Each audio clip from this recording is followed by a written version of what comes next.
rampung meneh. Ha iya, miyane ya pamundhutane pirang-pirang lakon dirampungke mbaka siji, dirampungke mbaka siji. Ha iya. Ora kaya biasane ya. Wah aku getun bengi iki aku ora patek ngerel. Ya kala-kala gong ya ora terus metu terus ora. Ora lemes terus. Ha iya. Mangsane ora ketang iki ora ning ora-ramba reng. Ha iya. Ora patek amba. Heeh. Iki mapan ana ing Negara Anyar Ngendraprasta. Ngendraprasta jumbuh karo gedung anyar sing diagem para bapak-bapak saka Sardana Harja Ngaglik Seman kene nggone meresmikan gedung anyar. Gedung pelayanan masyarakat Desa Sardana Harja ya, Tru? Iya. Aturmu apa? Ya ming muga-muga digunakake selayake. Mergo gedung ngarep apike kaya ngapa kuwi dadi gedunging masyarakat dienggo melayani semua masyarakat ana ing Desa Sardana Harja. Muga iso digunakake sapi-apike. Cocok ya ngono kuwi sing dikarepake. Sarta akeh penghargaan sing diaturake dening para pepunden saka staf Desa Sardana Harja diaturake marang masyarakat. Ya. Tokoh masyarakat, tokoh organisasi masyarakat Sardana Harja sing pancen gedhe labu-labete tumrap Desa Sardana Harja. Lah iki lho ngene iki lho apike.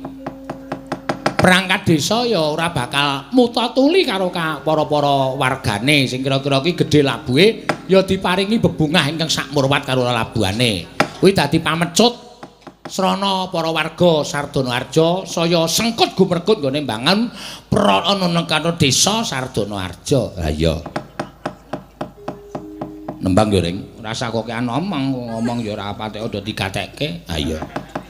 Iki piyai semene iki do ngenteni tetembangan kok, Tru. Ha iya. Nembang sing apik, nembang sing kepenak, mumpung isih suasanane isih rada kepenak, tembangane ya diaturke para pepunden sing sepuh. Penonton wayang ki ora mung enom tok. Ning sepuh ya ana. Ya. Mula ya kudu diaturake. Heeh. Pirang-pirang sing padha isih kepareng lenggah dasare wektune. Malam Minggu, malam yang panjang. Iya. Malam yang asik buat pacaran. Pacar baru kenalan Jenderal Sudirman. Kurmasaku kok malah dadi lagu. Singkat kata, singkat cerita. Wis aja di kuwi lagu jaman kuno. Tak nyuwun pambiyantune Mbak Wahyu Ningsih. Oh. Wahyu Semoyo udu. Wahyu Ningsih. Ya iki nek klasik-klasik ya apik terus dasare guru, teacher. SMKI. Ya, sak lekting karo sapa jenenge iki? Darno. Ha iya.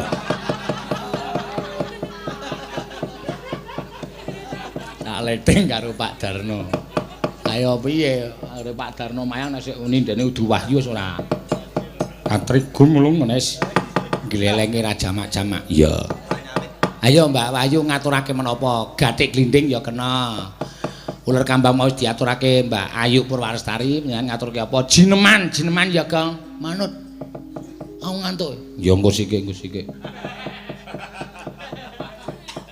Engko bar jineman terus jatahmu. Ha iki bintang tamune. Mengko wae bintang tamune hebat iki pokoke. Arep tak orbitke men sesuk nek ana wong ngundang bintang tamu Elisa karo Tatin lumantar awake dhewe. Ha iya. Pokoke kudu liwat awake dhewe. Nek ora liwat aku nek izin Pak kula ora iso kudu mel aku. Ya. Monggo Mbak Wahyu. Ngaturaken menapa? Gathik glinding mawon. Gathik. Suarane gedhe banget, Mbak. Gathik glinding mawon. Jeng pelak napa slendro? Manut jenengan sing penak napa pelok nggih penak ya ora apa-apa, slendro ya penak ya ora apa-apa. Nggih, slendro mawon. Slendro mawon. Neno dasare pengendange tangane ya elok tenan. Heeh. Kaget ya aku ani. Gedot-gedot. Blang. Ayo piye ya iki jenenge menyemangati dalange men pengendhange ku iso entek tambung. Aku udute dikendangi kok celeguk. Monggo. Kinupita kangku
semangat. Ha iya.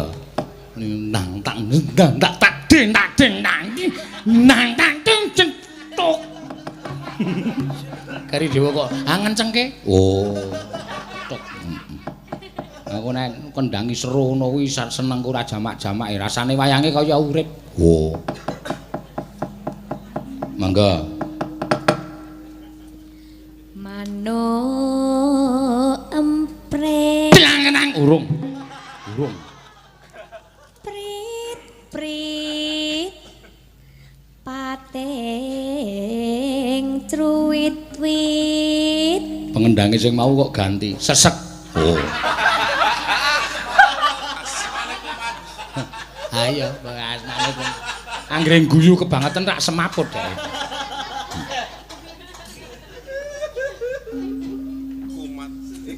Calurutan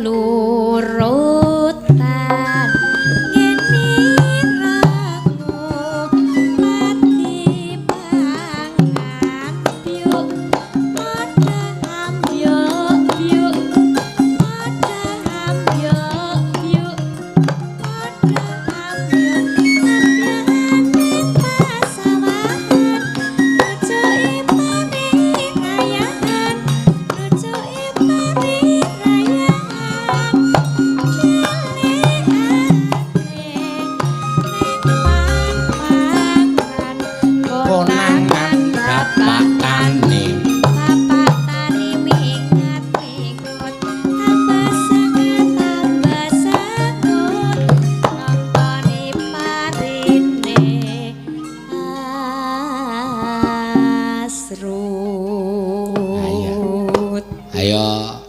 sing ngendang ki garwane Mbak Tatin. Oh.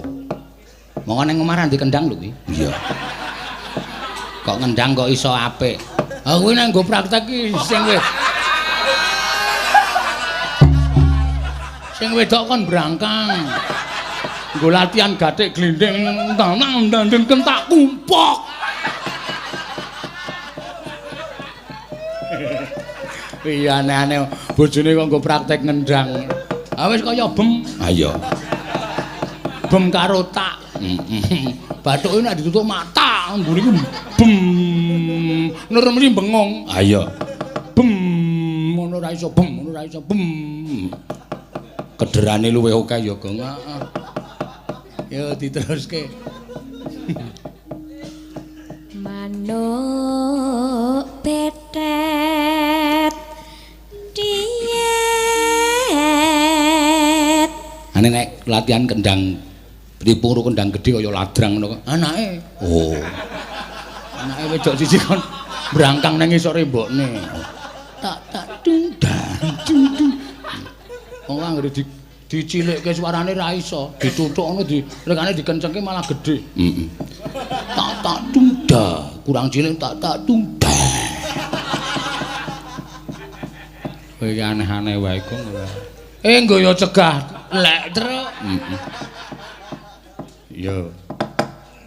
Pating cruwet-wet.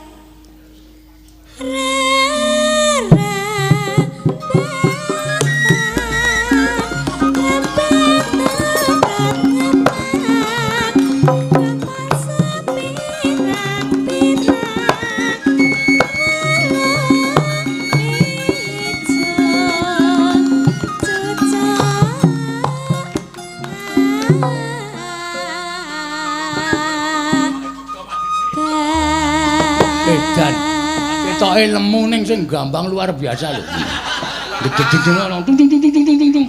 Paling keleke nganggo baterai HP. Leboni baterai terus ayo ngejak sepira kowe. Heeh. Enggak ngrentek baterainya dicas. Ayo. Mesake seragam ra ono sing cukup. Ayo lemu tenan. Ya. Manuk bleka gan mung ada delak-delak minta kada cucuk pepet teko anjejerane geletok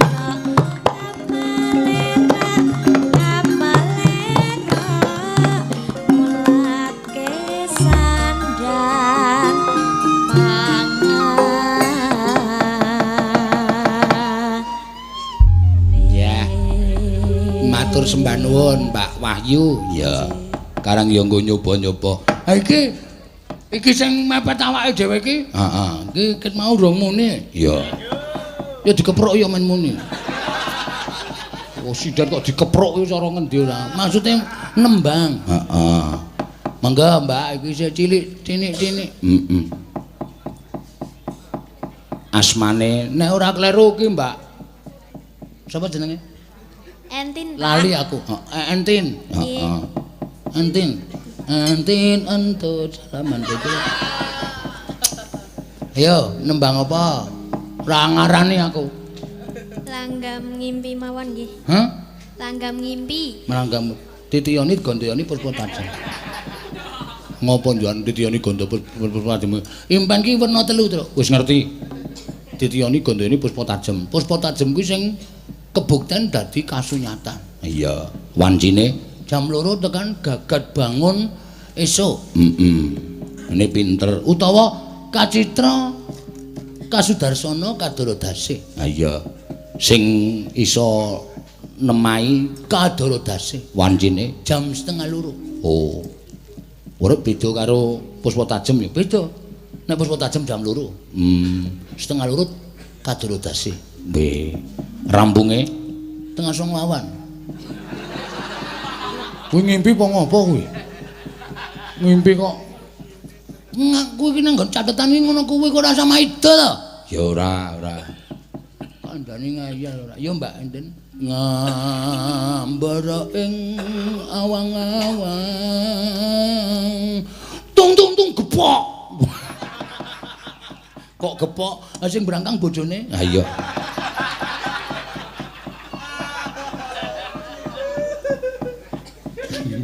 Ya. Ngambara ing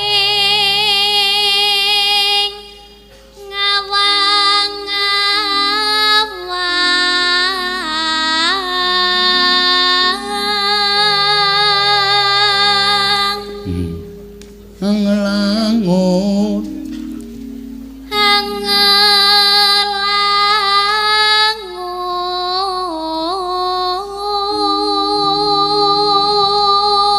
bebasan tanpa tepi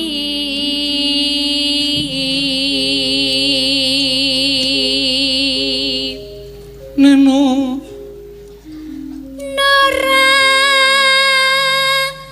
besing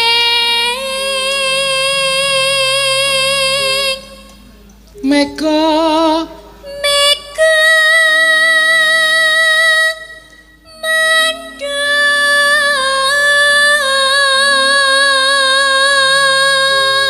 ya wajahi kanca-kanca beda-beda iki rada beda karo kancaku terus oh ning ya skile ora kalah dadi saiki iki wayangan ora perlu nganggo nek tampa dobel ngono iki rasa bingung oh iki ya apik-apik ya jos-jos sing ngendang mau ya bekas pengendangku oh sing saiki iki bekas sandalku kok sandal iki bekas pengempulku wah ya werna-werna ya bekas wis werna-werna pokoke wis kabeh apik-apik sindene ya ana sing bekas sindenku wah wis pokoke rasa kuwatir kancamu saiki budalke nang Batavia weh aku sesuk ya mangkat mula aku wis mau wis ijen karo Pak Lurah paling ora setengah 4 bubar oh setengah 4 rampung aku toto-toto mangkat nang negeri seberang. Waduh. Iya. Anu sindenku sing telu si sapa roti lapis karo roti lapis Elisa. Karo apa jenenge iki sapa Tantin karo Ayu engko bar gara-gara pamit mudhun. Oh. Raine dilangi. Lho. Raine dilangi. Anu apa jenenge make up. Make up-e dilangi men do ganti nganggo apa jenenge kathok dawa. Wah nek ngerti nek do nyandang gleleng-gleleng terus. Ana sing nganggo kathok dawa ketat disuwek-suwek kae terus spray dibolong lebokke nggon ndas. Dadi kaya soro. Ya wis ben dhewe-dhewe kok ya. Engko Elisa nganggo topi bakul kerupuk. Ah iya.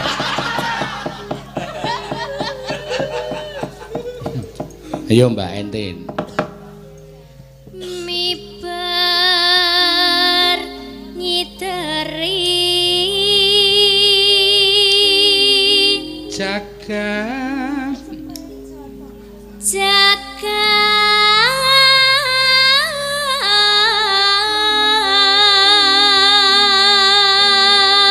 ngulandara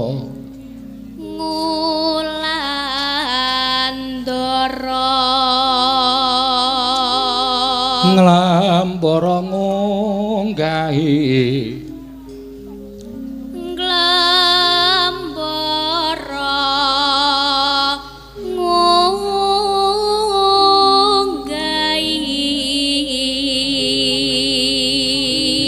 gundul gunung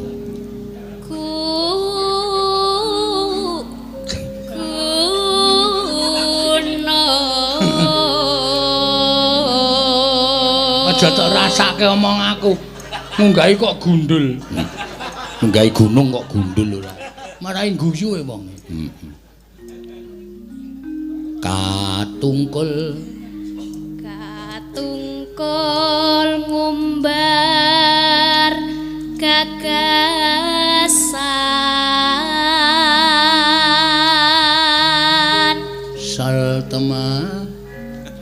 satemah kinawa wah aku wis mak tratap tak kira nek salah nada yo jenenge kreatif ning nggon cengkok satemati kinawa ngimpi ya iso dadi mung gumantung anu ya kepinterane utek ya to ya satemati kinawa ngimpi ora entuk tiba dhuwur iki ra entuk tiba dhuwur ra entuk nek tibane ning gendeng iki jenenge tiba dhuwur nek tembang apa-apa tibane ngisor, Gong. Satemakinawa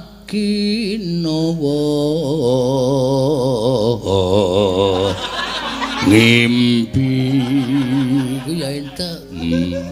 Gumantung kreativitas. Satemakinawa.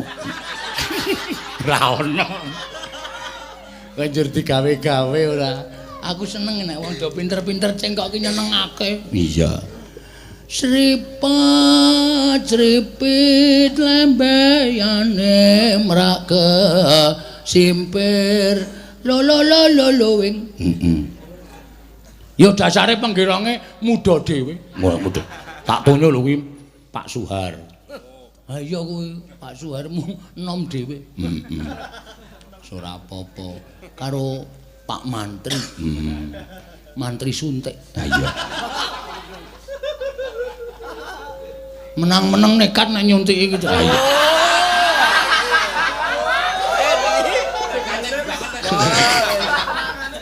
Ya, monggo.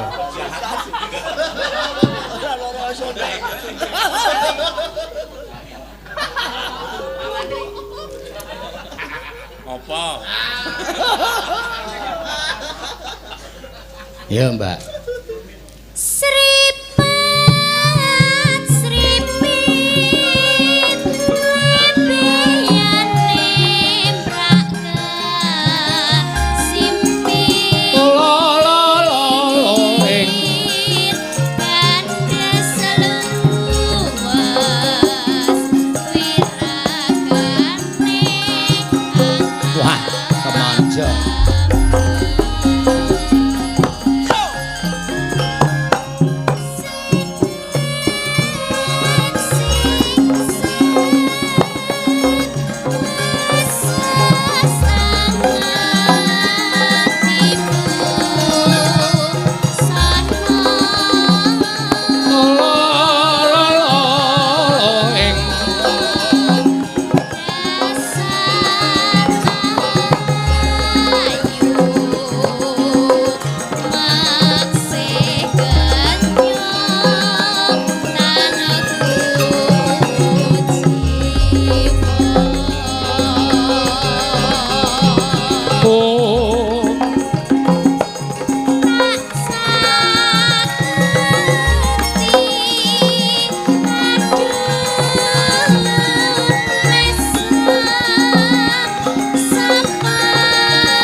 Majan temonjo ta. Nen blak ki nek carane kroncong ki selo. Oh, sing dideke kae lho. Tung ngono kae. Selo ki iso dadi kaya malik kendang nek saking pintere sik nyelo. Oh iya ya. Nganggo bas. Heeh. Dideke gedhe banget bong dung dung dung bong bong inginku teriak. Ayo ra kowe ewer-ewer ngarep. Sudah paling ming kuwi. Ngefan aku. Terus ya.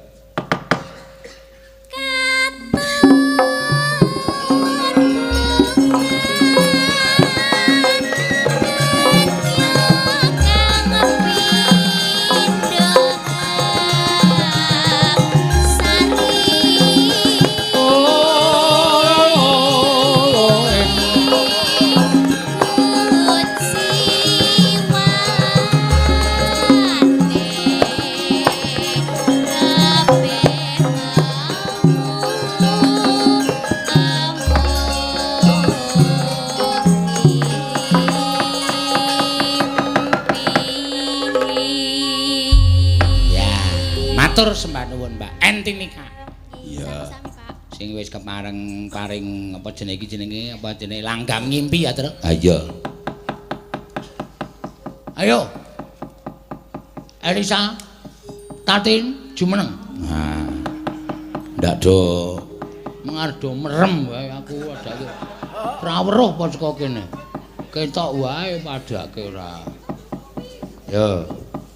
Ngrampungke. Ngesahke. Heeh.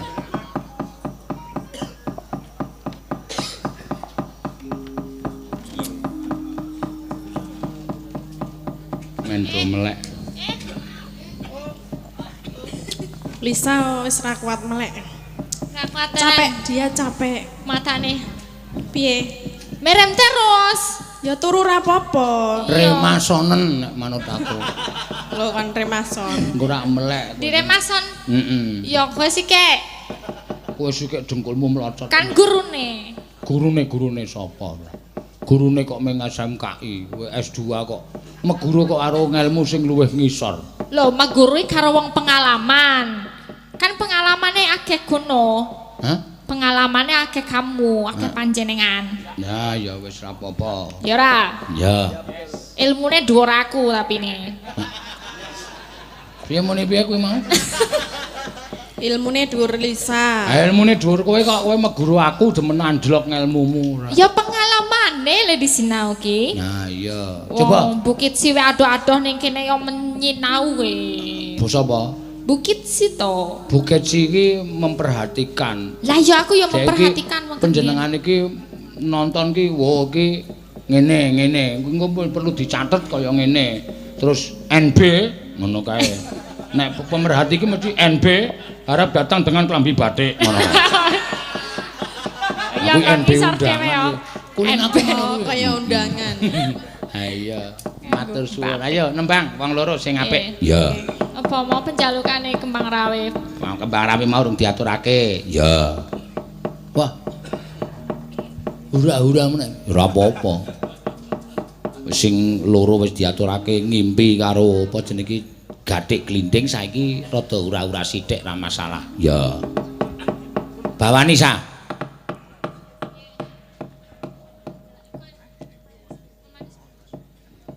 Kowe sik nembang Lisa, Tatin dadi kendang, brangkang ning ngarepe bojone kono. Ngawur ya, aku ya dadi mbayangke mesti aku dadi gendang tenan ya. Tumbuk. Ramuni ya. Kuwi bojomu apa, Mbak? Eh? Bojomu sing ngendang. Sing endi? Sing ngendang iki. Soale sing ngendang loro e. sing arep. Oh, sing mburi. Sing mburi ya, sing mburi kuwi. Bojo. Ayo kowe latihan nang omah karo kowe. Iya.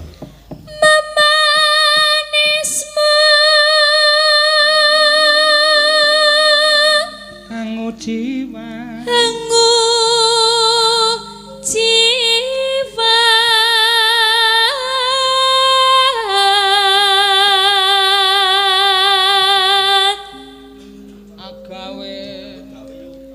Agawe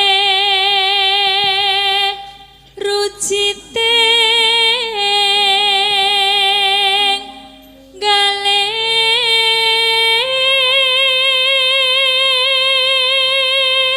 Neno. ayo mbak tot titot Sapa aku? Ayo Tin. Lara. Lara apa rara? Sakarepmu. Manut karo mengane cangkemmu. Rara apa? Kangsi. Kangsi Nadya.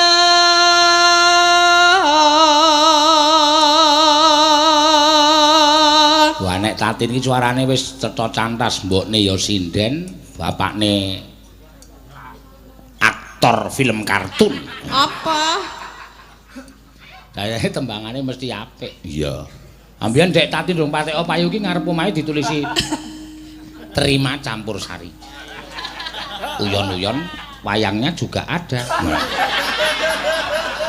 ning arep omahmu kaya ngono Pak Bareng tak ece terus dimbroke.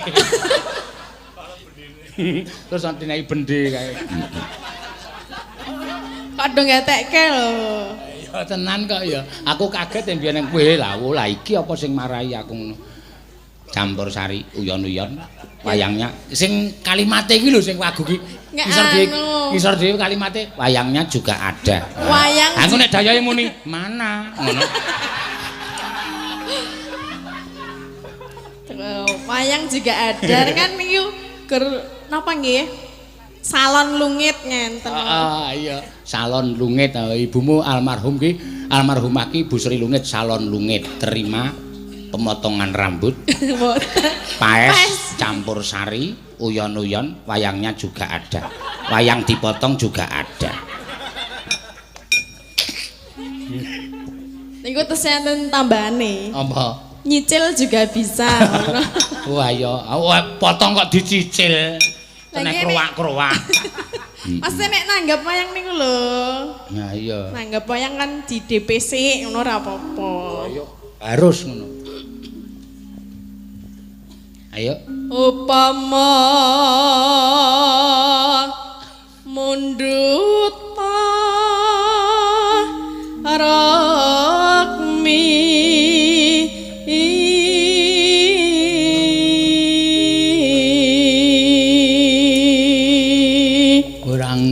banget le ngece tatin. Iya. Lah napa? Bapakne krungu bathuke kaya angus ngono ta. Tanda panah terus nggawa toya. Ajek mana. Kowe tak nek kon ngene ya apa kae jenenge ilmu apa kae. Wah, jan ayo. Keluarga seni kok mesti lucu-lucu ya, Gong. Ya ora mesti. Oh. Ana sing jelehi barang. Ayo sa. Tertentu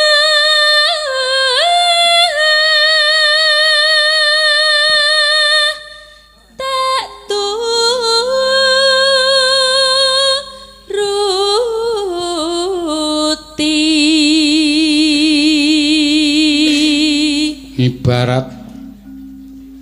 ibarat wong numpak prau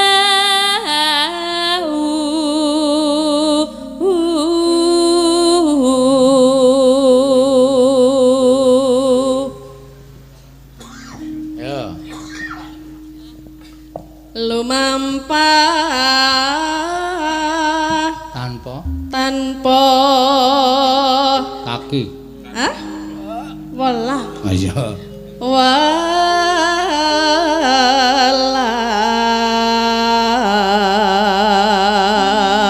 Ing madyane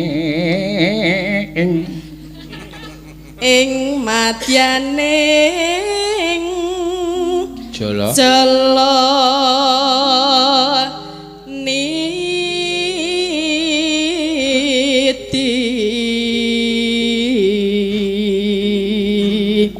temah gonjing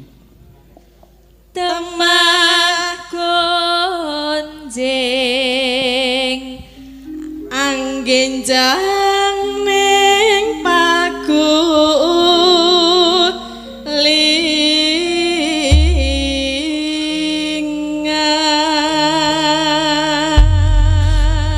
ya wah terus ditibake kembang rawe pamundutan sore mau. Napa Pak gatel napa? Aku ora adus ya soalnya. Lah kok ora adus? Nek muni digebyur banyu awake terus klemes mbeyuyut kae. Iya. Mula anu jenenge iki apa? Napa? Apa jenenge iki? Apa? Rahasiane. Heeh. Rahasiane wong melek bengi iki aja dilambahi awake. Oh, aja digebyur, ngantuk terus.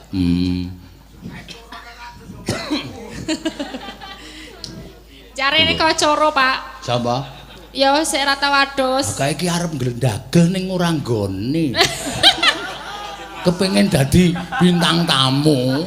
Ya ning ora duwe mental. Tur dagelane ming dagelan cara kae ora diatur ya kemeling ae. Kuno banget. Ya mangga diaturke, yuk.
saya suwe saben jejer dagang banjur ngomong mas tane wong seneng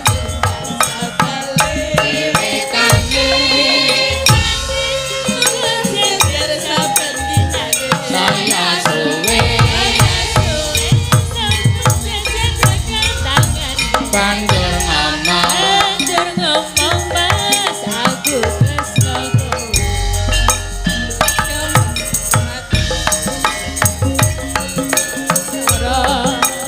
kembang melati agawe larane kati kembang kecemon hatiku digawe bingung kembangnya mawon tresnaku wis katumbu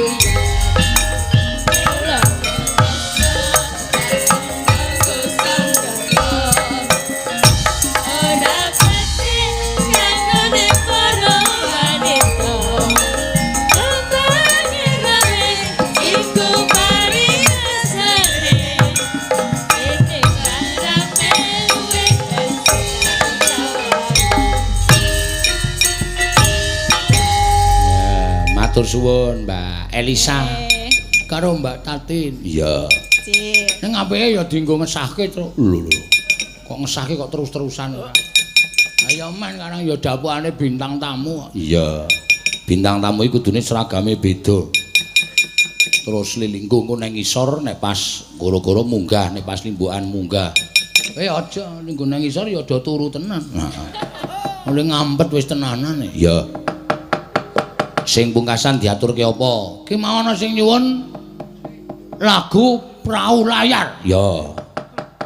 Sip iki, Truk. Wah, iki malah cara kuno ning kepenak dirungokke. Ya. Nane nane nane nane nane nanane ninane nano. Goblok. Truk ngetak wong tuwa. Mestok koe. Kecak ora. Goblok aja kena ning ora nggon sirah ora. Aku nek kuwalatur kowe wis ket mbiyen. Kowe ora malati. Wih, kurang ajar to. Wong tuwa kok sikile didugang ora. Ayo, Prau Layar. Pamundutan sore mau. Iki sing pungkasan. Hah? Pungkasan? Ya mbah. Lah, Ayo manut aku kok ya. Kok saya critane mung kari cendhek iki. Oh, wis ora dawa meneh. wis ora. Ngari cendhek. Kok gek bubar? Wis ra iso dawa. Mbok didawakke. Wis ora usah werna-werna. Wong ki mung kari nampa kahanane. Iya. Ora pengen dawa. Ora pengen dawa anggere nyambut gawe lancar wis merdeka. Iya. Ya wis ra apa-apa lah. Cendhek ya wis. Mangga. Tak Ya. tak. Ya, Prau Layar. Jogeti. Ya.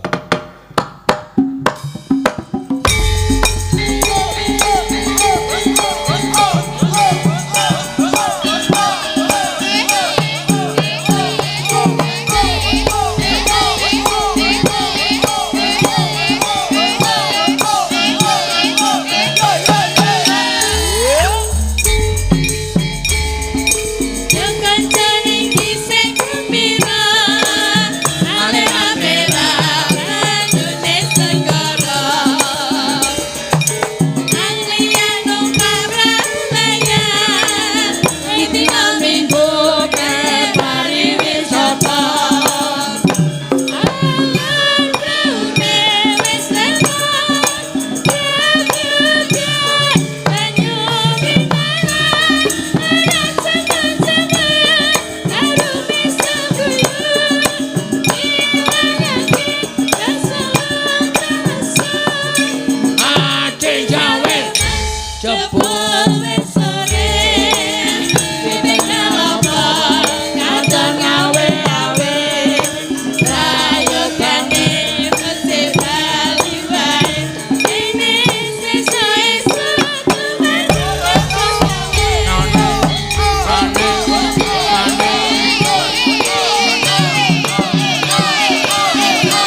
dalungguh. Yes. Mulih ta? Wis sah ta, Pak? Mulih ya. Engko sik wong gara-gara rung rampung kok mulai. Jare kon lungguh. Lungguh sik. Oh lungguh. Sing penting wis sah to, Pak? Hah? Wis sah iki sah. Wis sah, wis. Yeay. Oh alah, jan wis trembelane tenan. Ha iya. Apik ya, Gong. Aku nek karo lagu-lagu siji Prau Layar, loro apa jenenge kuwi? Apa kae, Truk? Sing anu apa jenenge? Mas aja dipleroki. Heeh. Anggere sik nyanyi Gareng seneng. Mergane Gareng ki ora tau mlerok ning matane mlerok dhewe. Matamu ki ora. Kakang dikira dunekke mlerok ora. Ya kanca nang kisih gembira, alera-plera banyune segara. Prau layar. Anggriya numpak prau layar ing dina Minggu ke pariwisata. Alon praune wis nengah. Ha. Piye-piye sing tak apali kecilik lho kuwi, Truk. Ha iya. Iki fakta. Banyu binelah. Oh, berarti sing dibelah iki ora mung rambut tok. Banyu barang ya iya. Ora cemu-cemu karo mesem guyu, ngilangake rasa lungkrah lesu. Aden jawel sam, Mas. Mas kok sam? Kok diwalik ora? Mas jebul wis sore, wis tinggal apa katon ngawe-awe prayogane kon becik bali wae. Dene sesuk-esuk tumandang nyambut gawe. Yo, kuwi apa ki mau? Hah? Apa? Prau layar. Nek sing sijine Mas aja diplerai. Semangat lan. Aku loro kuwi seneng pokoke nek kowe ora metu gelo aku. Mas aja dipoyoki. Heeh. Karepmu njaluk esame, tingkah lakumu kudu ngerti tata. Aja ora. Iki terus iki aja ditinggal kapribaden ketimuran, mengko kekeri nang WC. Ing jaman boyo sing eling bab opo. Iku budaya pancene bener kandhamu neng. Kuwi digawe dangdut ya apik. Heeh. Dijaipongke ya sip. Iya. Kendhangane nganggo batangan ya apik. Weh. Wah, tabuhane rampak. Ning nong ning nong ning nong ning nong ning nong ning ning nong ning nong ning nong ning tak tang. Ya apa? Prau layar. Weh. Nong ning ning nong ning nong ning nong ning prau layar. Aja dipleroki kok prau layar kabeh. Ketake kaya meh padha itu. Antara ning prau layar karo apa jenenge piting klopo. Wah. Nganu iki lho apa prau layar karo aja dipleroki. Sing kudu sing rada mundur.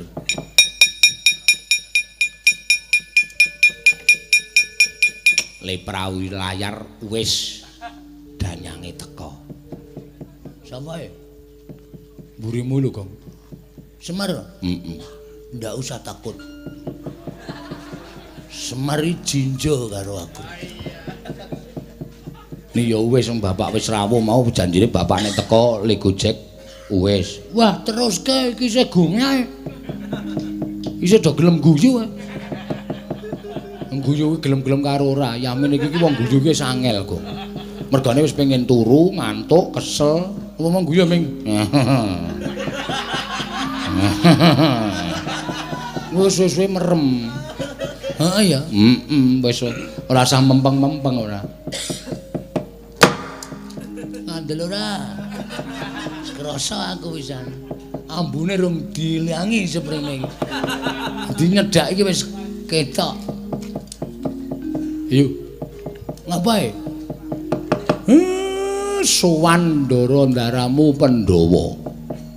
Iki kocape tok tinggal gara-gara ki mau ki lakone wis mlaku adoh. Ngono. Iki ganti cerita meneh. Ayo ndang dirampungke. Ndang ngaso. Oke, Pak, siap. Ngestokake dawuh. Sumandra Pandhawa padha kuwatir yen Tandara Anundaramu Bratasena caket karo Begawan Durna iki penggalihe padha prihatin. Ngopo iki? Prihatin ngopo? Kuwi lho, Bapak Nyasmitani gending nganggo tembung prihatin. Oh. Ah mlebune terus gending apa? Sukma ilang. Weh. Aku pelok. Sukma ilang pelok bareng. Pelok bareng dengkulmu melocot. Janing yaning talaka kadi langit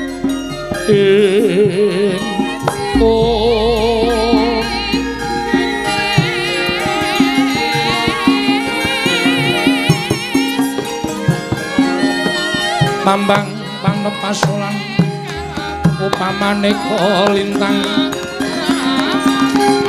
Tulya kusuma yana sumawur Om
Pandha tata gati wisraya Indriyaksa sara maruta pawana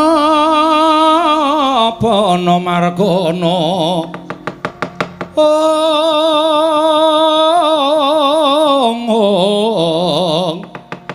Samirana lan warayang wisikan magulingan lima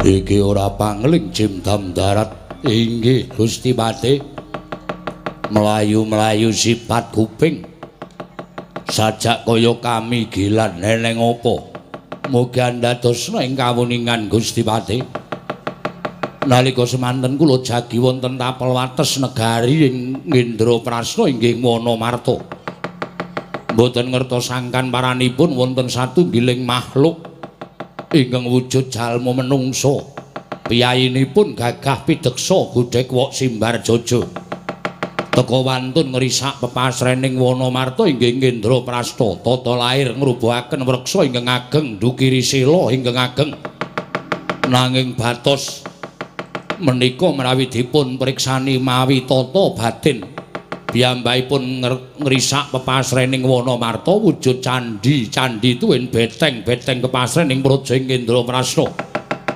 dipun risak dening titah menika. Lho, ana menungsa soroh nyawa teka wani ngrusak marang pepasrening negara Indraprasta ya ing Wanamarta. Yen nganti kadenangan dening Ratu Gustimu ya sesembane awake dhewe sinuwun Prabu Yudhistira apa ora awake dhewe bakal nampa pidana ingkang abot. Lajeng kepareng paduka aja ana ingkang melu-melu. Tak prepekane kaya ngapa menungsane sing nyosoro nyawa pengen meruput tinjo ya mani menungsa iki sajae.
Aja kebangetan nggonmu ngumbar marang pepinginan Raden Mandeka.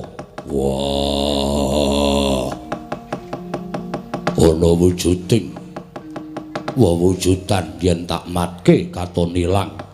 Nah yen tak kedhepke katon cetha. Iki wujude ngopo? Mokal kowe iso weruh wutuh karo aku bangsaning Jim. Kowe bangsaning Jim ya. Jenengmu sapa? Aku Sapu Jagat. Pangkatku patih. Negaramu ngendi? Ya iki negaraku. Kene wujuding alas bebondotan teko kowe ngaku iki wujuding negara. Panjen yen ditonton nganggo tata gelar lair kene wujuding alas nanging batin kene wujuding negara.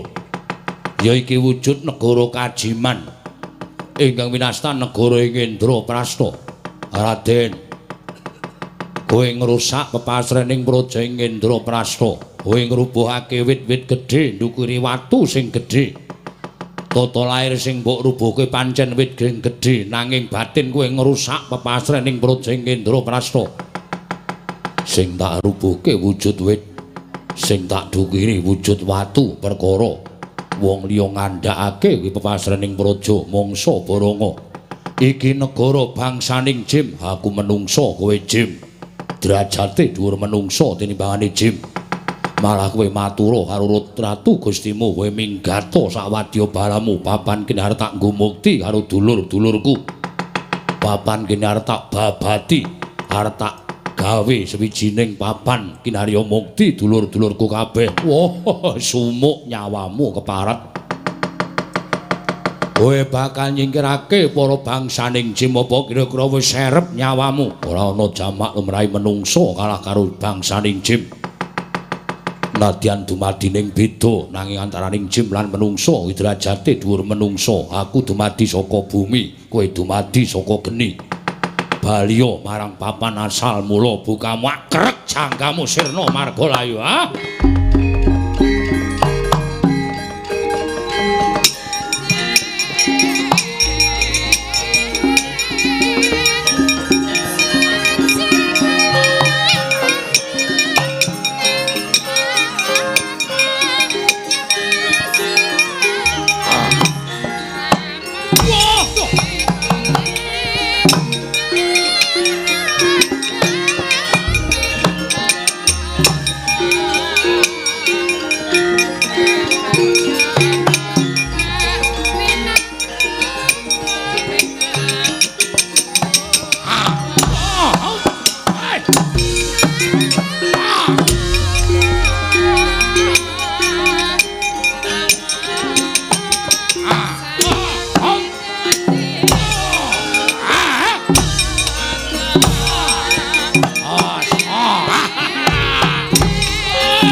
Lagi iki aku ngerti eneng menungso kulite kandel. Tak cokot siungku ora tedas, tibani tangan ora dirasakake. Woh. Pancen digdaya sekti kalintang jayaning perang. Nanging apa mung tekan semene kekuwataning patih sapu jagat. Kowe kena daya kemandenku. Tampang sutra Jala Kencana isa nglawat meguru karo kowe 20 taun Raden.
Sambato kowe. Kena daya kemandenku Tampang Sutra Jala Kencana. Kowe ora iso nglawat kaya kepulut pedhut peteng. Kowe saya kepengin nuwal saya kenceng nggone mulut pedhut peteng. Suwe-suwe kowe ora iso ambegan, kowe mesti tekaning pati. Ayo sambato kowe Raden. Wah. Permati. Kaya jatuh-atuh saka aku, Puntadewa kakangku. Wah, awakku ora iso diobahke. Saben budidaya obah. Wah, saya kenceng. Kaya ana sing naleni karo awakku, Permati. Wah, Puntadewa aku nang kene arep mati, Puntadewa.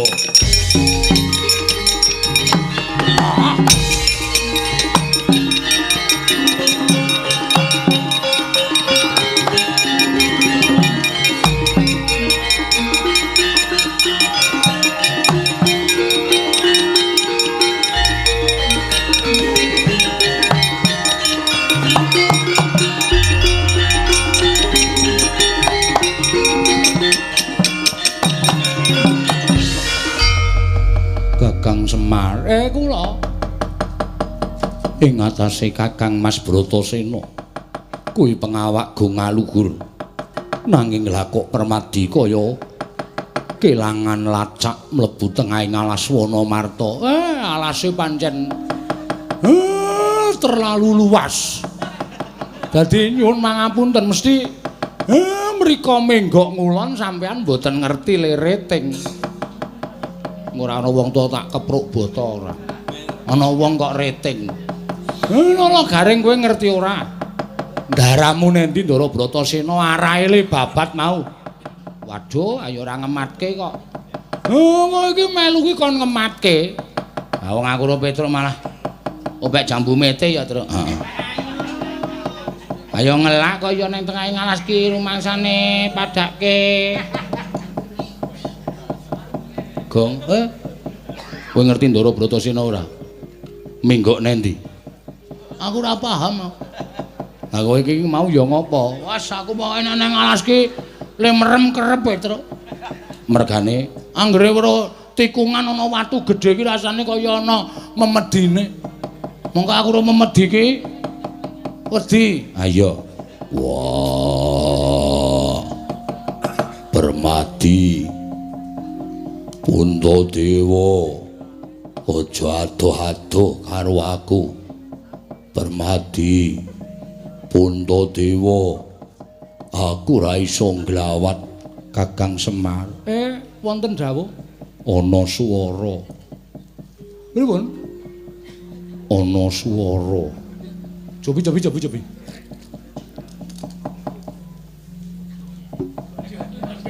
Kayak ngopo tangan. Wah. Macan. Ampun mriko, nika sarang macan. Nala garing, wonten dawuh kowe sing isih rada enom. Kupingmu mbok menawa isih cetha. Ha sampeyan dawuh ya karo tuwekan. Arah ora mundur. Wah. Hormati. Uladewa, aku mati ning tengah ngalas. Swara apa nala garing? Senso napa nggih? Paling Ndara Bratasena kang raka nyilih senso. Kesel terus linegor ngangge senso. Petro non rene kupingmu sing rada apik. Minggat. Ya. Rungokno Petro.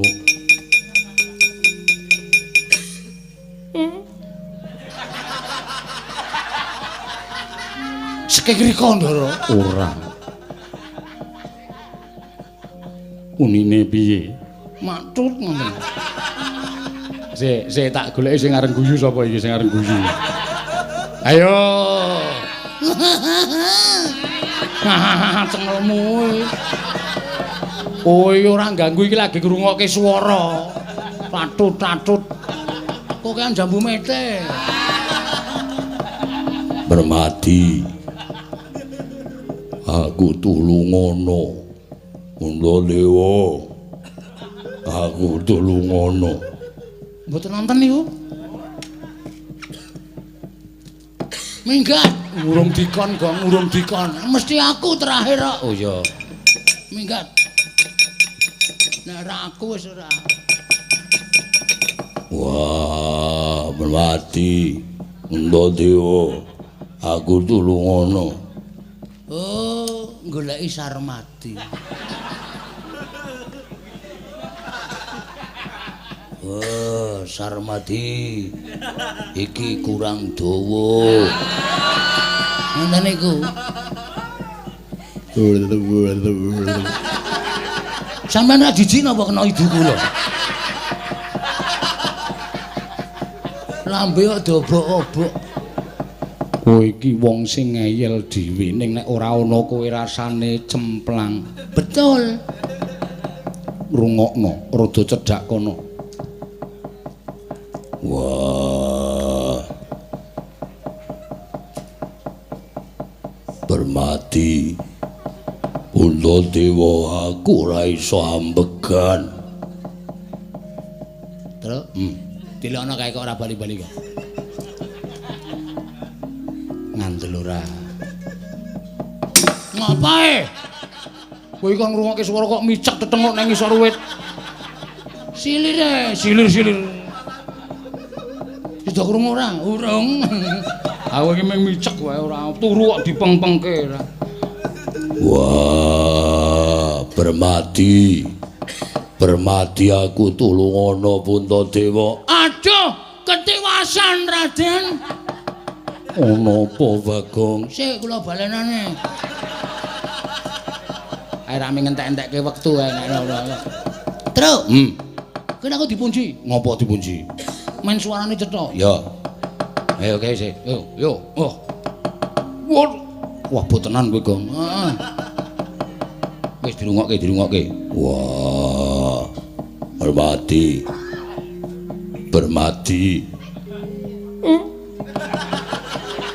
Kowe ora kurang ajar ngono iki. Dipunji kakane kok ngentut iki lho. Ketrucut e lho. Ha gulumu keciliken lha ku mbegagah ki kaya kurang ngombo. Wis krungu ora kok. Waduh. Ndara Bratasena suarane truk. Sajake matur Ndara Permati. Ayo yo.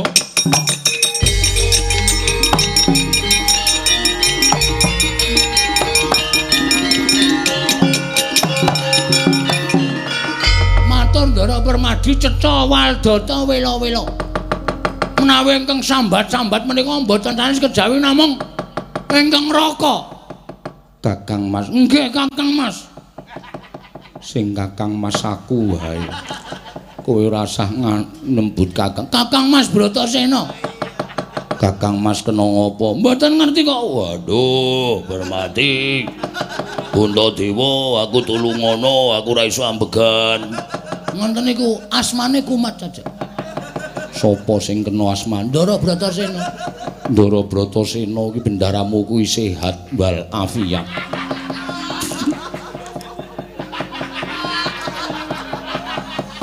Kok ngunekke kena asma? Nek mboten kena napa-napa mesti katriwandan teng jero ngalas, yakin kula mboten pripun-pripun.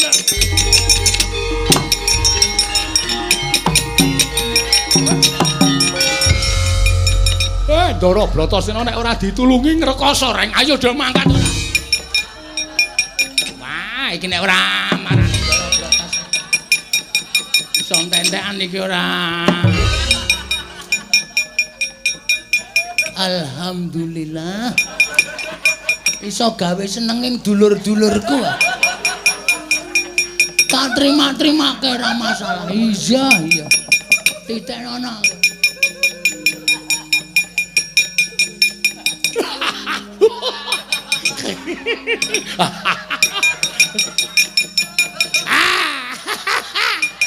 Wis suwe aku nginceng ngantil ndase Bagong. Aku ya iya. Aku mangkel bola-bali nek nyeluk bapakne marmir. Lara atiku, aku seneng yo.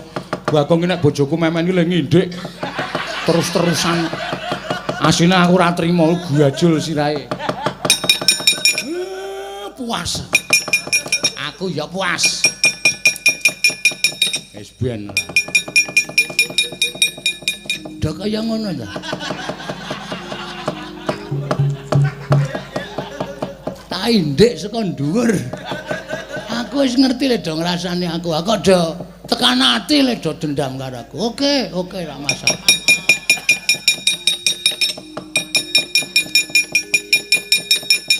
Ora tak paeka tuman wae.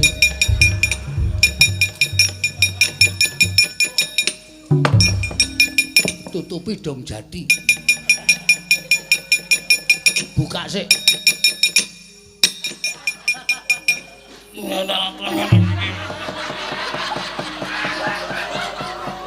Toman wae. Campur remah. Terus tutupi dong jadi kayak purwuri lemah. Mesti ora weruh. Kapokmu kapan? Puas rasane ngati. Wah, can wong ya ra. Ora nganu ngene iki ora.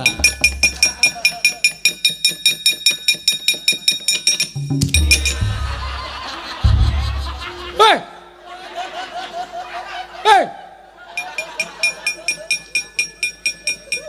Mudar kowe. Ayo sumbara kowe. Bagong kurang ajar. Iki piye iki? Iki nggo guthik barang. Lah setan. Aku dunggahke. Sone ora kurang ajar. Yo, awas, mancat. Yo.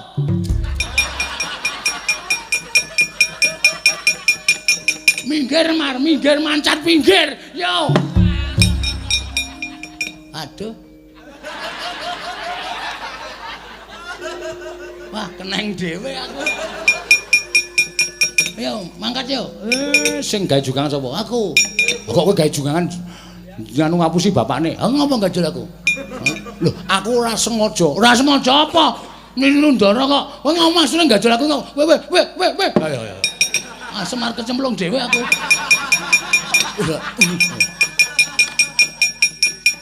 Ayo gek nuntuti Ndara Janaka. Ayo, Semar iki sok senengane ngejak gojek. Mambote iki? Kok ngono iki? Mer, cawek kono.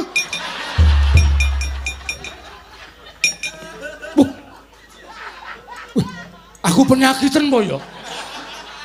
Ora krasa kok dadi metu dhewe. sadar. Kowe to kok. Tak apusi nang jugangan kae to. Oh, kowe gawe jugangan to. Heeh. Endi kae ngono? Wo, lah ngisore tok kok ngono. Eman karang aku sok ora susale kok. Weh, gak.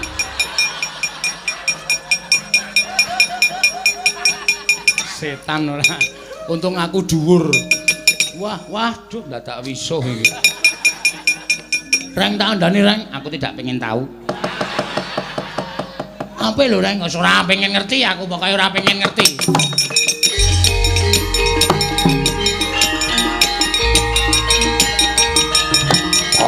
Wah.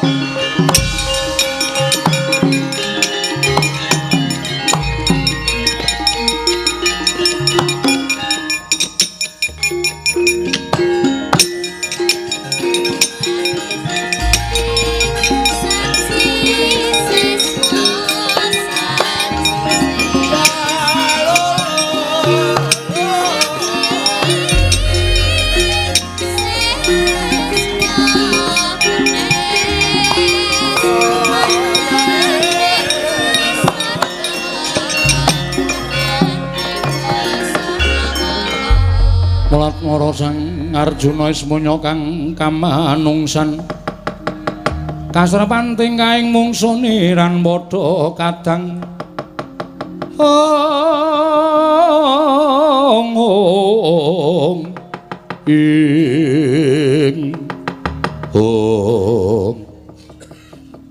Nuwun sewu sampun kejoting penggalih Raden kula ingkang merpeki dhateng jengandika Raden ana sawijining brahmana yaksa ingkang merpeki kelawan laku ning Permati. Nggih, dipun tempangaken kula menika brahmana saking pertapan sumur gumuling dene kula menika bangsanipun jim namung kula madheg pandhita.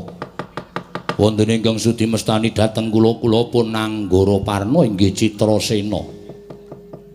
Anggara Parna. Ya Citrasena. Inggih. Wigatine apa? Nyuwun pangapunten. Menapa panjenengan ingkang nami Raden Permati? Iya, pancen bener mengkono. Wah, nai ngaten boten klentu anggen kula merpeki dhateng panjenengan. Wonten menapa? Pindah rada kono Anggara Parna. Kae dong apa to kae? Adus. Adus. Wis apa? Ndara Permade nganti ngono. Adus. Pak cemplungke kali lho. Petro aja kurang ajar. Aku ki ra ngopo-ngopo. Wis.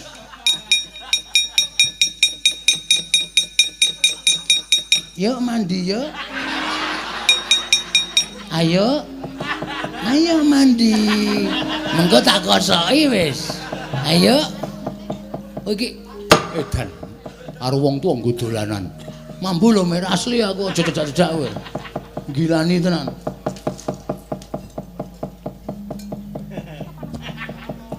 Sing ketepol kaya ngono kok ora gelem adus. Jos. Iki nek ra ganti jarik. Irunge do buntet. Aku mambu bakmi goreng. Liyane do mambu apa? Raden, ana dawuh apa menemban?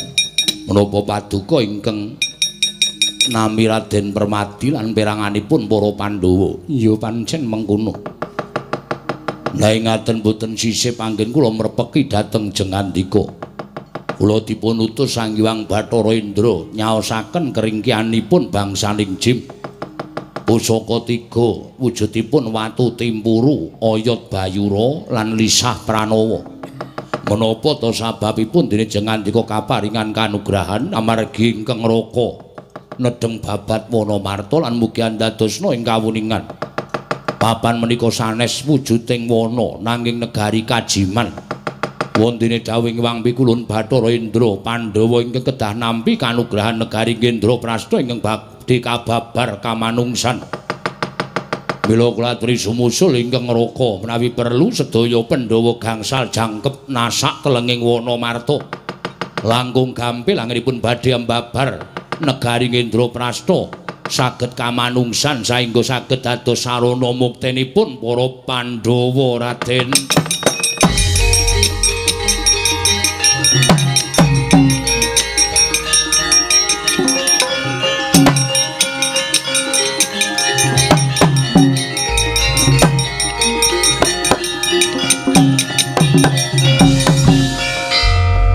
Menika wujudipun watu tempuru, wujudipun Lisah Pranawa lan Nayadbayura. Watu tempuru menika menawi dipun sawataken bangsaning jim saged lebur tumpur tanpa dadi. Nayadbayura menawi dipun sabetaken bangsaning jim saged lumpuh boten gadhahi kekiyatan. Wonten Lisah Pranawa menawi dipun usapaken wonten ing netra saged nyumurupi sedaya bangsaning jim Raden. Yen to pancen kaya mengkono penembahan tak tampa. Sepisan malih kula nyuwun Pandhawa jangkep gangsal kedah ngrencangi Raden Bratasena anggenipun babat Wanamarta supados enggal gampil ngasoraken bangsaning jim. Yen to pancen mengkono aku nedha nrimo banget penemban. Apa ingkang wis mbok ngendikake bakal ndak lakoni. Nggih, kula ingkang badhe ngawat-awati jengandika Raden saking Dirgantara Raden. Oh.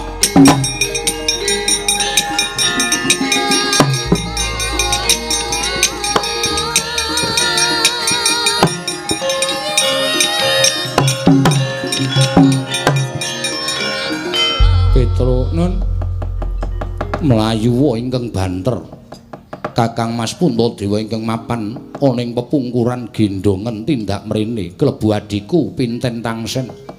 Gendongen tindak mrene Petro saniki iya sebabe ana wigati ingkang bakal ndaturake Kakang Mas. Oh nggih ngestaken dawuh nyuwun pamit dinten sak mangke bidal. Iya Petro Panakawan rikat mawon gitu lho. Iya Panakawan nggih ngestaken dawuh.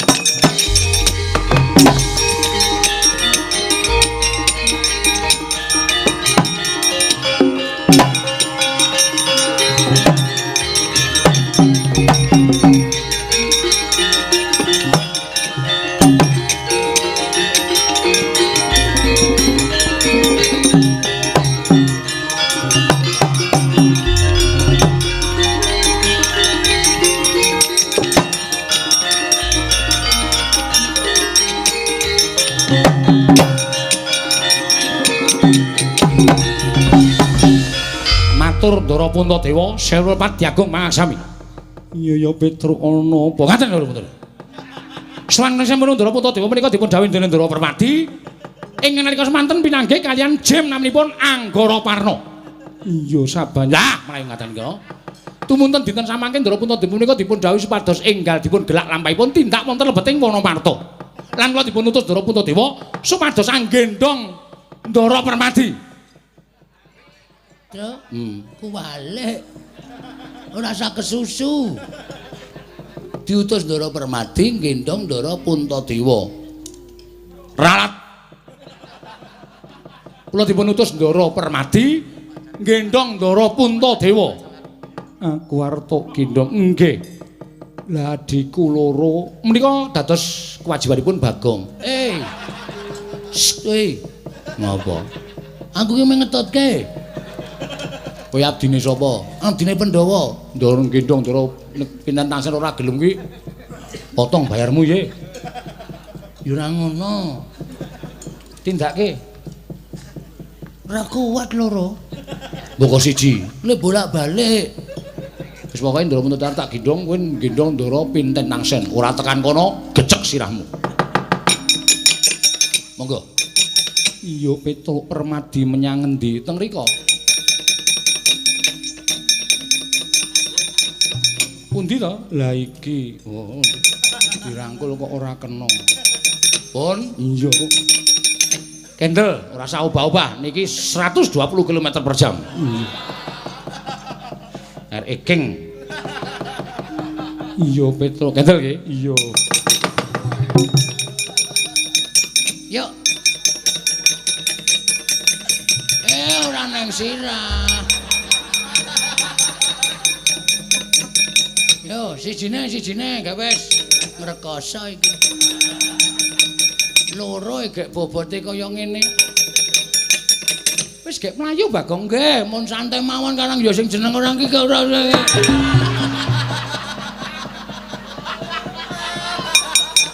Wah, ngrekoso kaya ya.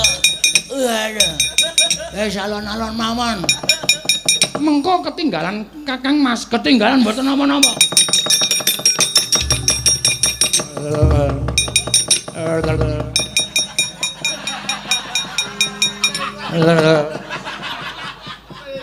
Ndara opo? Sing awalane lambeku. Saking bantere nganti keder Petro. Oh nggih dialonke, ngono. Satriya kok sementen yo awa dalonke mele iya alon wae awa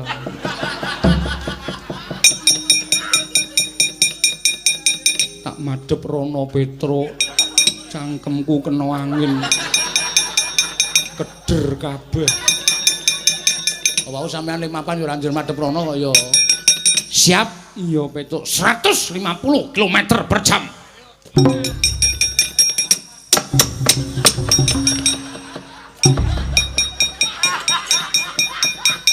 Aku wegah nek carane ngene iki. Nganggo nabrak ya apa-apa.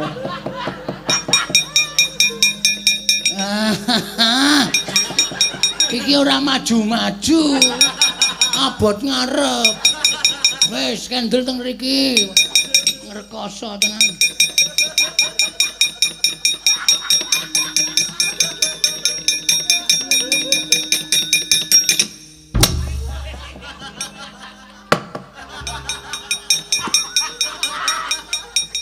Sesuk neh rasah sok aneh. Aku wegah ku nek kongkonan Petruk. Petruk nduk kapake Kakang Mas. Kula jak banter niku nuwun sewu tutuke keder. Bareng kula alonke kepleh-kepleh napa nggih? Kepleh-kepleh ndasmu. Karo bendoro kok ngepleh-ngeplehke. Adiku ndi? Bagong.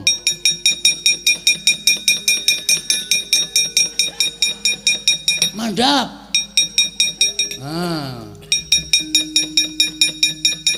Terus mundur. Oh iya. Aku wis nang kene. Mundur iki selabot. Iya, iya.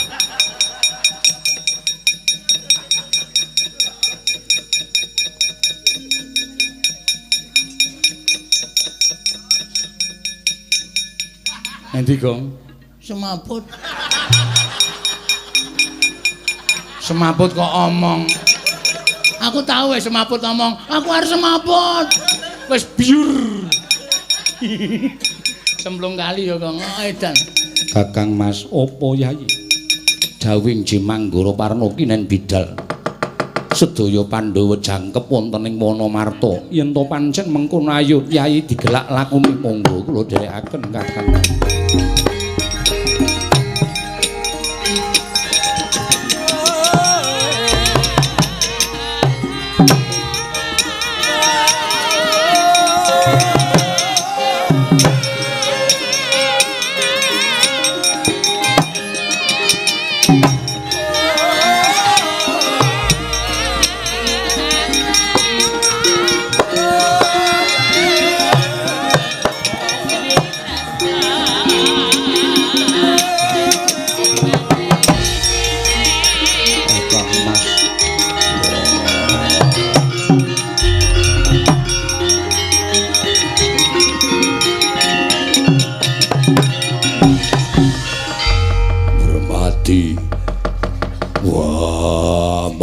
Aku bermati. Kenging napa niku, Kang? Raka kenging napa, Ndara? Aku dhewe ora ngerti. Lho niku Kang Raka kenging napa, Ndara? Apa Petruk? Kang Raka. Petruk iki pancen nek njaluk apa-apa kok bahasane wangun. Wah, Petro. Nun. Awakku kena kaya ngene iki nek dienggo nglawat. Aku pengen budidaya metu saya kenceng. Kenapa ya, Gong? Ngerti aku. Gus, apa Petro? Pangandikaning Begawan Anggara Parna dibuktekke. Buktine sranane apa? Lho, oyot Bayura digunakake. Sabet oyot Bayura. Iya, Panakawan.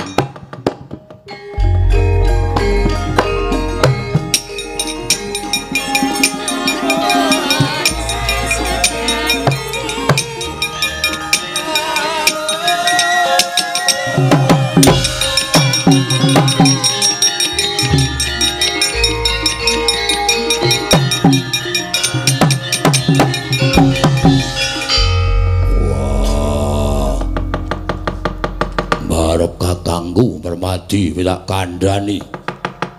Mula aku njaluk kaya jado-ado saka Bratasena. Iki dudu wujuding alas, nanging iki wujuding negara Kajiman. Aku wis ketemu dhewe karo Nayaka negara Kajiman, malah aku kena daya kemandene ora iso obah. Nanging tumrap Bratasena bangsaning jim kudu kalah karo bangsaning menungso. Aja mundur, ayo digelak lakune Permadi.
Pandra tata gati Wisraya Indriaksa Sara Maruta Pawana Bana Margana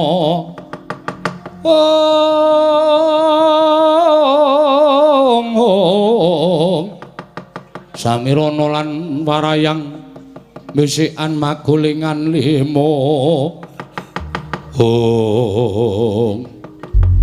Patih sapu jagat suwanana ing abiyantaraning sunana wigati apa? Nuwun sewu sinuwun. Dosa menapa ing badhe kula sandhang dene kula mboten katimbalan teka wantun ngabiyantara ngersa paduka Gusti kula Prabu Jim Yudhistira. Mugi andadosna ing kawuningan bilih sak mangke wonten titahing Ubathara ingkang wujud menungsa ingkang wantun ngrisak telenging wana marta. Tata gelar ngrubuhaken wreksa tuwindu kiri sela ingkang ageng nanging batos ngrisak bebeteng tuwin candhi pepasrening projeng Wonomarta. Samangke saged kula lumpuhaken mawi daya kekiyatanipun ingkang abdipun patih sapu jagat. Purbawasesa wonten asta paduka kula sumanggaken anggenipun badhe paring purbawasesa lan paukuman dhateng titah menika sinuwun.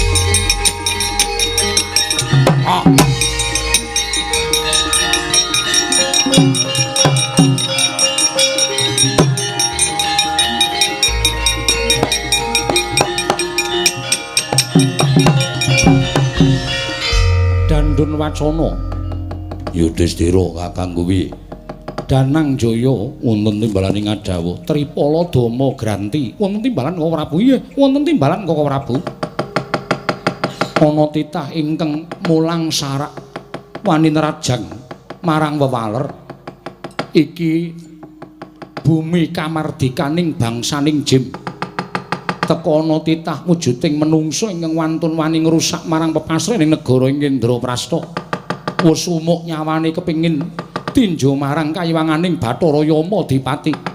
Ayo Yayi digelak lakune menungsa kudu pinatrapan pidana sak traju sak bobot kelawan keluputane Yai.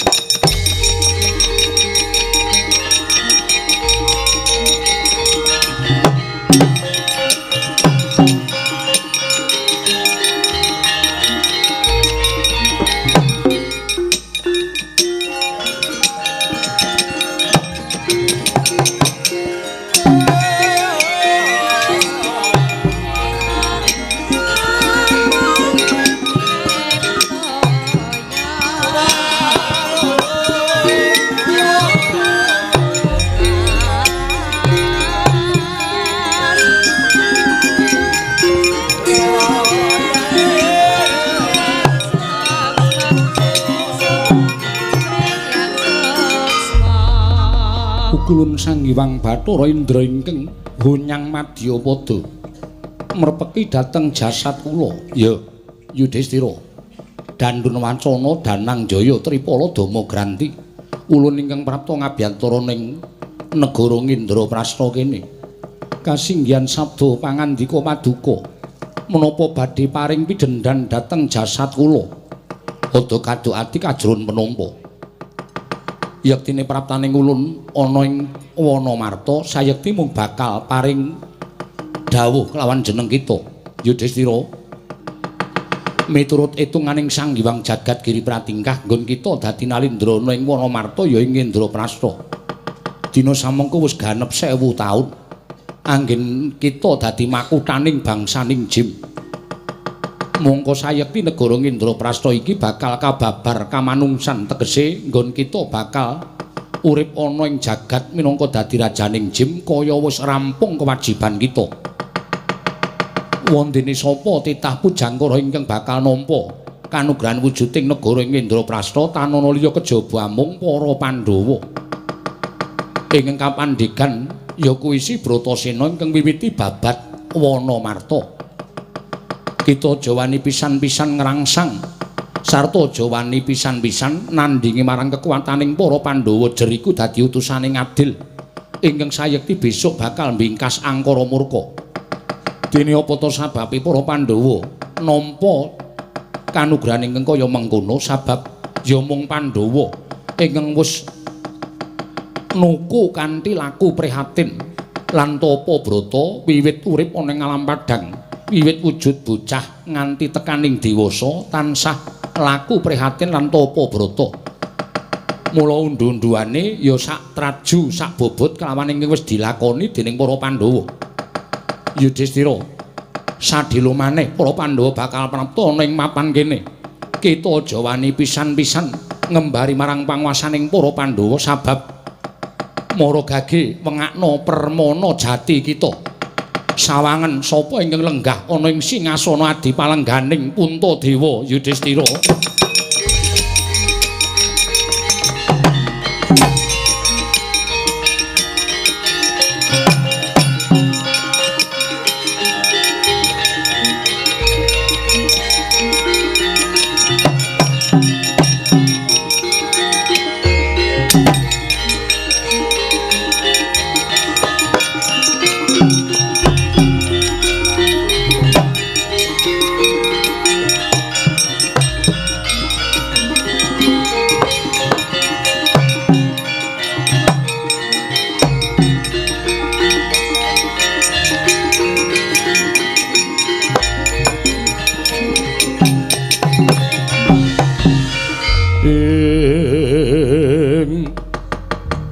Katriku mulung mangrempak ing wadya karsa kurorek kagiri-giri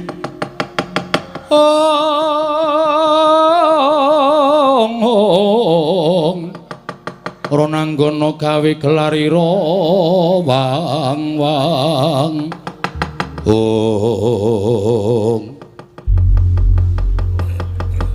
Bratasena ana wewujudan ingkang ndak pespadake Catkarton Catora. Mbok menawa iki bangsaning jim ing mapan wonten telenging Wanamarta. Padha karo wujudan sing nalika semana.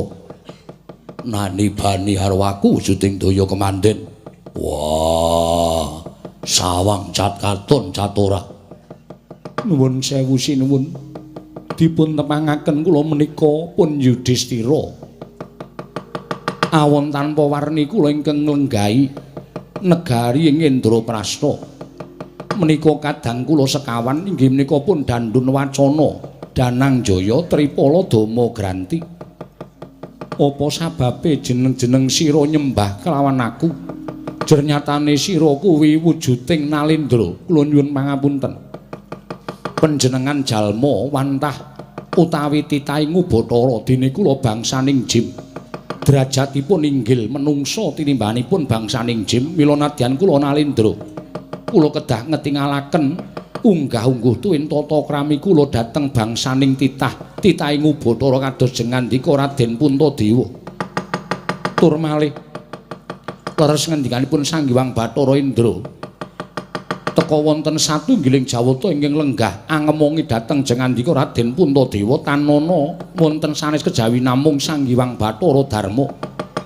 Pukulun sak mangke kula namung pasrah bongkokan.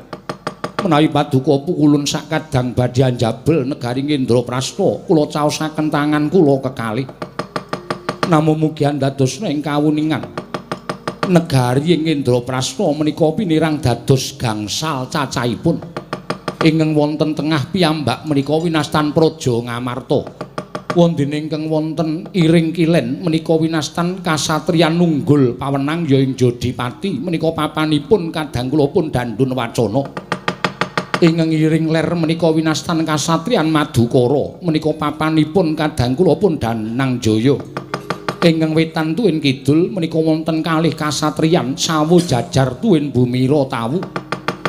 Menika bapanipun Tripala Dama Granti. Wonten ingkang tengah menika kedaton ingkang winastan negari Amarta. Menika papan kula anggen kula lenggah dampar negari Ngamarta Kanjeng Raden Puntadewa. Mila sakmangke menawi jengandika badhe anjabel negari menika dados panguwaosipun para Pandhawa kula namung sadermi nglampahi. Kula titip negari Indraprastha monggo kinarya mukti jengandika sakadang. Kula asalipun saking geni badhe wangsul wonten ing geni malih sinuwun.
Nderek remen Den, kula nderek remen. Dikandara pun pikantuk kanugrahan wujudipun negari Indraprastha ingkang sakmangke biak sampun ical pewujudan negari Kajiman, sampun wenteh wujuding praja ingkang luar biasa. Edi peni turya endah sedaya mawa sesotya. Ya Kyai Semar ngaturke panuwun ingkang tanpa pepindhan kelawan ngersaning Gusti Mahanasa. Dene para Pandhawa nggone padha laku prihatin wis kaya mengkene kahanane. Syukur. Waduh. Wong ki nek seneng prihatin sak nggon-nggon entuk kanugrahan ya, Tru. Ha iya. Ndara Pandhawa wis ora bakal saba ngalas meneh. Ora bakal saba papaning para brahmana-brahmana. Pecrabaan kene pindah pertapan kono, pindah pertapan kono. Lah iya. Saiki sing entuk negara wis. Seneng dhewe. Aku ya melu bunga, Tru. Nang isih mambu ya wis ben. Sutuk gagas ora. Mula Kang Sangga kuwi sadurunge aku methuk kelawan Kanjeng Ibu tuwin Kanjeng Eyang luwih dhisik aku tak mapan sawetara tilik marang negara Indraprastha. Nika pangaos sampeyan Purbawasih wonten asta sampeyan. Monggo Ndara. Iya Kakang Semar Bratasena Janaka ayo.